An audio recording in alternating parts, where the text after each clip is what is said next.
बिस्मिल्लाहिर्रहमानिर्रहीम। अस्सलाम वालेकुम। कैसे हैं मेरे व्यूअर्स? उम्मीद है आप सब खैरियत से होंगे। आज ऐश कॉर्नर में जो रेसिपी बनने जा रही है वो है पोटैटो डोनट्स। बहुत ही मज़ेदार, बच्चों के लिए हेल्दी स्नैक्स। आप कभी भी उनको बना के दे सकते हैं। बहुत ईजीली जो है घर पर बनाए जा सकते हैं। तो पोटैटो डोनट्स बनाने के लिए मैंने यहाँ पर आलू लिए हैं, तकरीबन ये 2 किलो हैं। इन्हें मैंने बॉईल करके मैशर की हेल्प से मैश कर लिया है। चिकन यहाँ पर 250 ग्राम मैंने ली है। ये ऑप्शनल है, अगर आप चाहें तो डाल लें, वरना ज़रूरी नहीं है। हरा धनिया लिया है मैंने हस्बे ज़रूरत।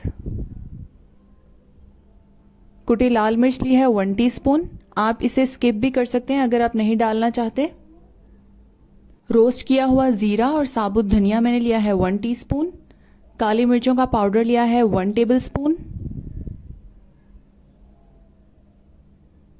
चिकन पाउडर लिया है 2 टेबलस्पून। नमक लिया है 1 टेबलस्पून।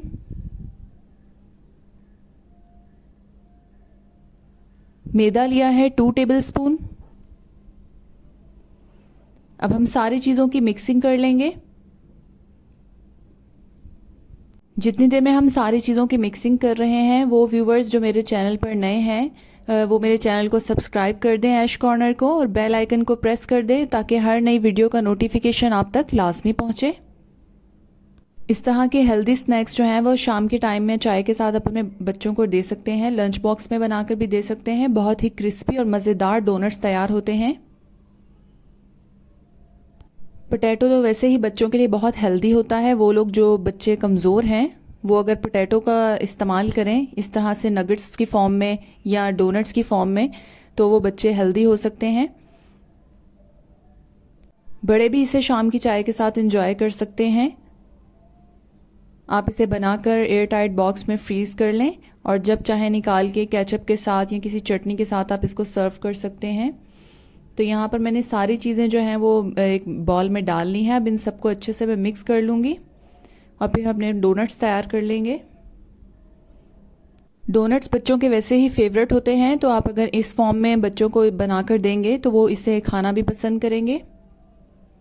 सारी चीज़ों को मैंने मिक्स कर लिया है। अब हाथों पे मैं हल्का सा पानी लगा के थोड़ा सा पेस्ट लूँगी, उसको इस तरह से प्रेस करके और डोनट की शेप दे दूँगी। पहले हम इसको राउंड शेप देंगे कबाब की, और फिर फिंगर की हेल्प से हम इसको डोनट की शेप दे देंगे इस तरह से। इस तरह से मैं सारे डोनट्स जो हैं वो तैयार कर लूँगी और इसकी कोटिंग कर लेंगे। कोटिंग के लिए मैंने यहाँ पर 2 अंडे लिए हैं जिन्हें अच्छे तरह से फेंट लिया है, और ब्रेड क्रम्स मेरे पास होममेड है। इसकी रेसिपी भी मैं आपके साथ शेयर करूँगी। बाज़ार का ब्रेड क्रम्स मैं यूज़ नहीं करती। बहुत ही अच्छा घर पर ब्रेड क्रम्स तैयार हो जाता है। आप 1 मंथ के लिए उसे स्टोर कर सकते हैं। ब्रेड क्रम्स की कोटिंग के बाद आप चाहें तो इसे एयर टाइट बॉक्स में डाल के फ्रीज़ कर दें, या उसी टाइम आप इसको फ्राई करके खा सकते हैं।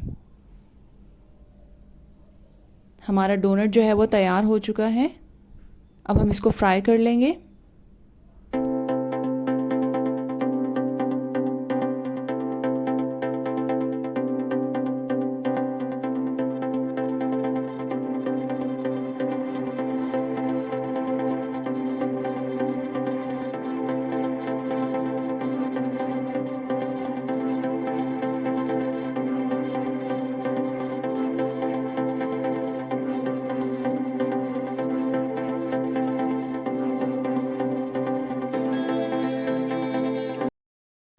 डोनट्स को बहुत ही थोड़े से घी में हम फ्राई करेंगे। आप चाहें तो ऑयल में भी फ्राई कर सकते हैं। घी में फ्राई करने से ये होता है कि ज़्यादा अच्छे क्रिस्पी बनते हैं। ऑप्शनल है, आप चाहें तो ऑयल भी यूज़ कर सकते हैं। लो टू मीडियम फ्लेम पे हम इसको फ्राई करेंगे, और जैसे ही गोल्डन ब्राउन हो जाएंगे हम इसको टर्न कर देंगे।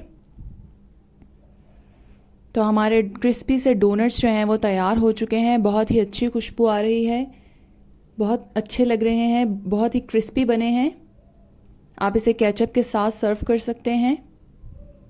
रेसिपी को ज़रूर ट्राई कीजिएगा। अगर अच्छी लगी हो तो इसे लाइक, शेयर और कमेंट कर दीजिएगा। मेरे चैनल को सब्सक्राइब कर दीजिएगा। Thanks for watching. अल्लाह हाफिज़।